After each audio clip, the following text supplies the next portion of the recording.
A Bíblia é um livro de curiosidades, muitas curiosidades. Há muitas coisas curiosas que despertam-nos para a revelação de Deus na sua palavra. Que curiosidades são essas? Nos 3 primeiros capítulos de Apocalipse existem muitas coisas curiosas. Que curiosidades são essas?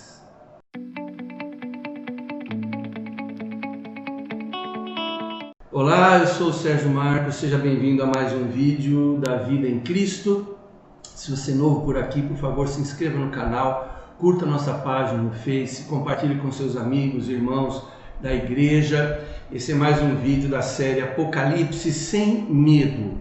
Tá? E o assunto desse vídeo é: que curiosidades são essas? O Novo Testamento é de uma cultura muito rica. Ele foi escrito no grego koiné, que é uma língua riquíssima, né? Assim como a cultura do Oriente Médio no primeiro século. Quem já estudou os costumes bíblicos concorda com o que eu estou falando. Então há muitas coisas na Bíblia que são estranhas, soam estranhas para nós. Mas se a gente for curioso o suficiente, nós vamos encontrar um tesouro de conhecimento e de muito valor espiritual. Por exemplo, o que são os 7 Espíritos de Deus de Apocalipse 3:1? Você tem ideia? O que são as chaves da morte e do inferno de Apocalipse 1:18? O que é aquela pedrinha branca de Apocalipse 2:17? E o que significa jamais apagar o seu nome no livro da vida do Apocalipse 3:5. Então, mesmo sabendo que havia um significado muito claro para os leitores daquela época, eu penso que Deus inspirou certos aspectos do texto, criando essas curiosidades para chamar a nossa atenção, né? E assim a gente vai poder, por meio dessa curiosidade, desvendar, descobrir, por meio da oração, com a iluminação do Espírito Santo, que curiosidades seriam essas? E eu me lembro de Provérbios capítulo 25, verso 2, que diz assim: a glória de Deus é ocultar certas coisas, tentar descobri-las é a glória dos reis. Então, vamos tentar descobrir, com a ajuda da Bíblia e do Espírito Santo, um pouco de cada uma dessas curiosidades que está nos 3 primeiros capítulos do livro do Apocalipse. Por exemplo, os 7 Espíritos de Deus.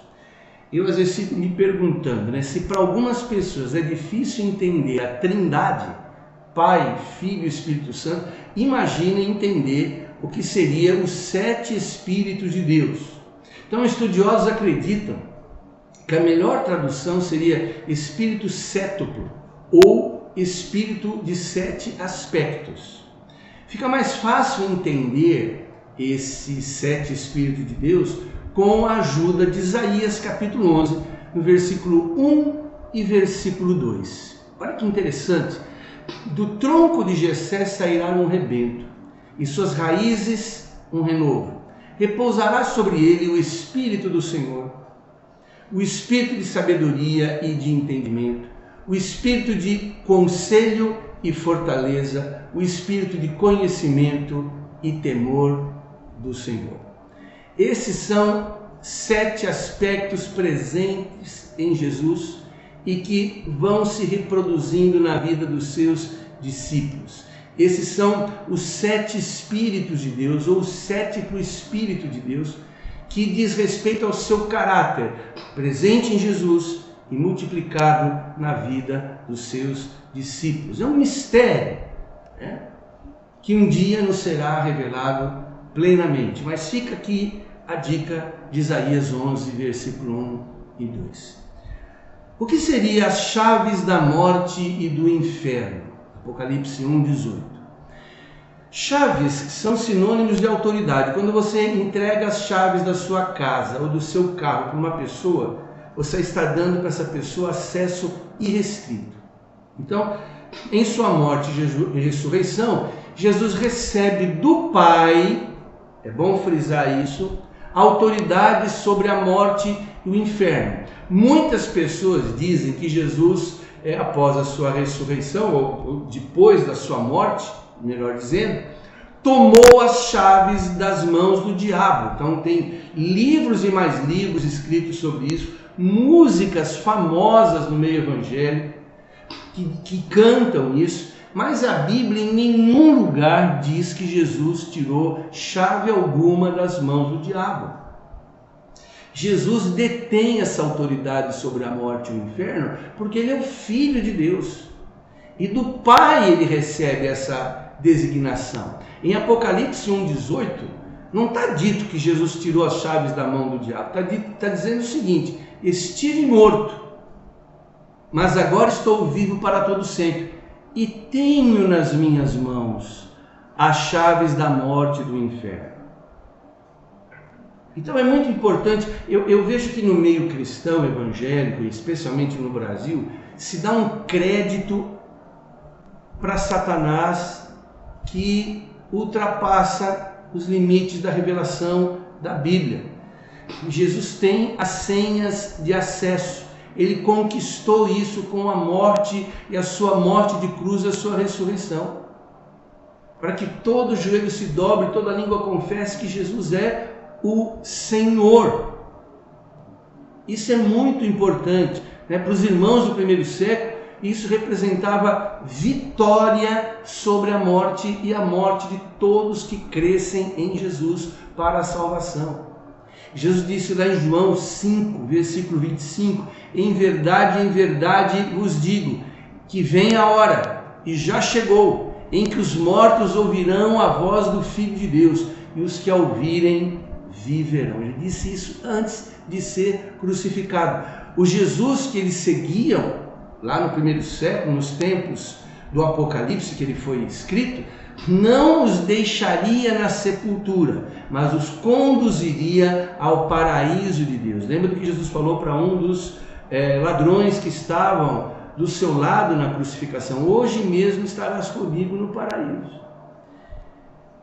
Uma outra curiosidade extraída desses 3 primeiros capítulos de Apocalipse: a pedrinha branca de Apocalipse 2,17.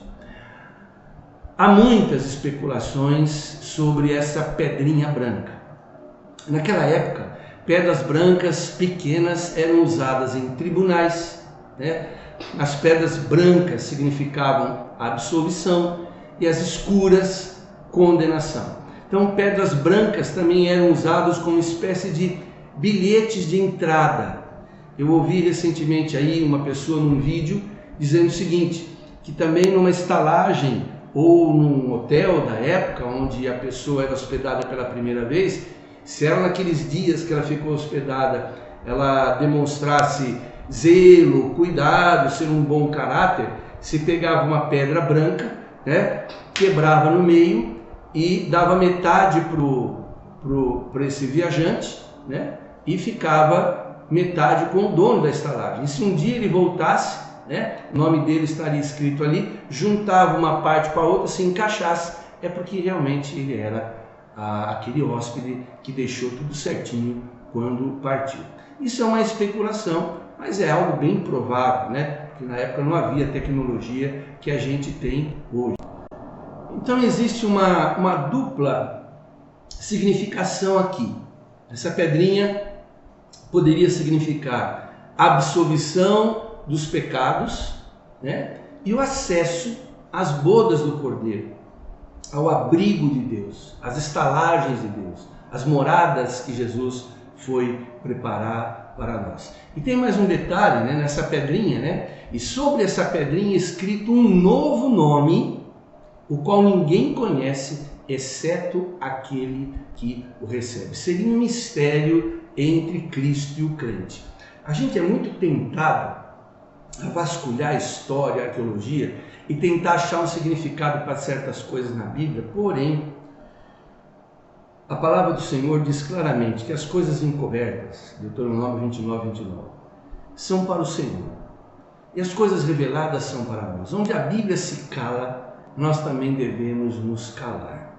Então, mesmo sabendo de todos esses detalhes da cultura daquela época, a gente prefere entender que há um fator de mistério nesse novo nome que o nosso Pai Celeste nos dará. Nós recebemos um nome de batismo, João, Maria, José, Hamilton, Pedro, Sérgio, Manuel, mas nós temos um nome que nos será dado no céu, e isso para mim é maravilhoso. Vai ser uma grande surpresa para nós, né? Vai ser uma grande surpresa. Eu acredito que quando anunciar esse meu novo nome, ele vai se encaixar perfeitamente com a minha personalidade, como também vai se encaixar perfeitamente com a sua personalidade, sendo você salvo em Cristo Jesus. É uma grande alegria e uma das imensas e maravilhosas e abundantes surpresas que nós receberemos na glória do Senhor. E mais uma e a última curiosidade desses 3 primeiros capítulos do Apocalipse: o significado de jamais apagar o nome no livro da vida de Apocalipse 3:5. Esse é um dos temas mais polêmicos que existe no meio evangélico: a perda ou não perda da salvação. O trecho de Apocalipse deixa evidente, irmãos, que há uma possibilidade do nome de alguém ser retirado do livro da vida. Caso contrário, a promessa não faria sentido. Jesus diz: eu prometo que não vou riscar. Tá bom, mas se é impossível que Deus risque o nome de um crente do livro da vida, então essa promessa fica vazia. Então é muito sério isso. Moisés fez esse pedido a Deus. Lá em Êxodo 32, versos 32 e 33, nós lemos assim: agora, pois, perdoa-lhe o pecado do povo, ou se não, risca-me, peço-te, do livro que lhe escreveste. Então disse o Senhor a Moisés: riscarei do meu livro todo aquele que pecar contra mim. Palavras do Senhor Deus. Sabemos que a nossa salvação, queridos, ela é segura, pois o nosso Salvador, ele é fiel e ele é poderoso para salvar o pior dos piores pecadores, tá? Isso é bíblico. Foi Jesus mesmo quem disse lá em João 6,37: todo aquele que o Pai me dá, esse virá a mim, e o que vem a mim, de modo nenhum eu lançarei fora. Ninguém pode fazer por merecer o direito de ser ou de ter o seu nome no livro da vida, mas a Bíblia deixa claro que pode vir a perdê-lo. Em se tratando de Cristo e do seu poder, pode ter certeza, nós jamais perderemos a salvação. No entanto, Jesus nunca toca a nossa vontade. Nós continuamos livres para continuar seguindo-o ou não. Isso está em pleno acordo com Hebreus capítulo 6, do verso 4 a 6, onde diz assim: é impossível que aqueles que uma vez foram iluminados, provaram o dom celestial, se tornaram participantes do Espírito Santo, provaram a boa palavra de Deus, os poderes do mundo vindouro e caíram. Sim, é impossível, grave isso, outra vez renová-los para arrependimento, visto que de novo estão crucificando para si mesmos o Filho de Deus e expondo-o à ignomínia, à vergonha.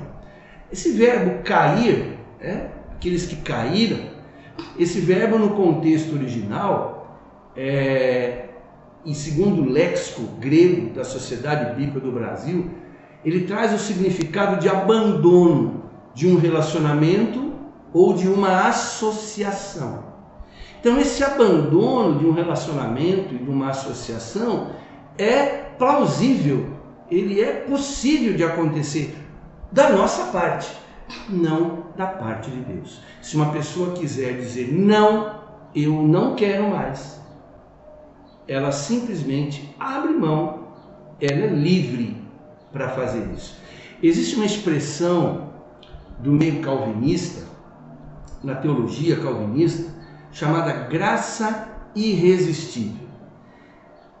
Eu já li, já estudei muito sobre graça irresistível. É quando Deus quer salvar o pecador, esse pecador não pode resistir, não pode dizer não. Então a graça vem e alcança de modo irresistível e salva de forma irresistível o pecador.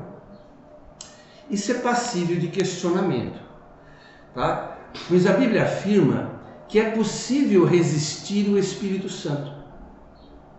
A ação do Espírito Santo na vida de uma pessoa para convertê-la é passível de resistência.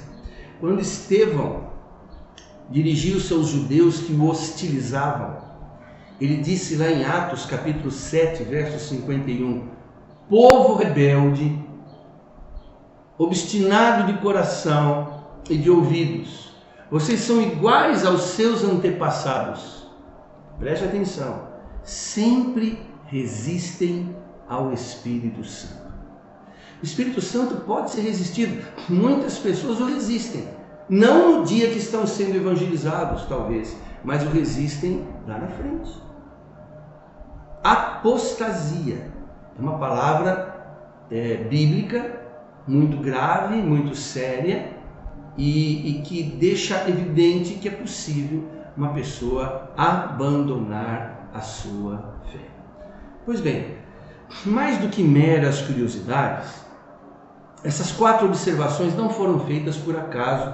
Eu não separei ao acaso essas 4 curiosidades, até porque elas são muito mais do que meras curiosidades. Os 7 Espíritos de Deus nos falam de como o Senhor é perfeito e infinito, tem um caráter justo e santo, e Ele está em toda parte, e o seu desejo é nos restaurar a sua imagem e semelhança. E também por meio de Jesus, o Senhor reverteu a maldição do pecado, e agora Ele possui as chaves da morte e do inferno como soberano e absoluto. Então, por causa de Cristo, nós viveremos eternamente.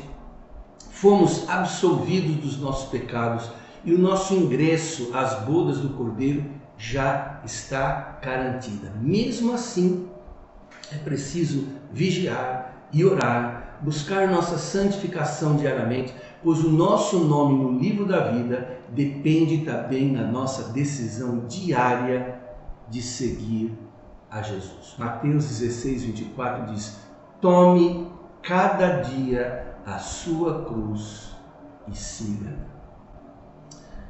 Apocalipse sem medo.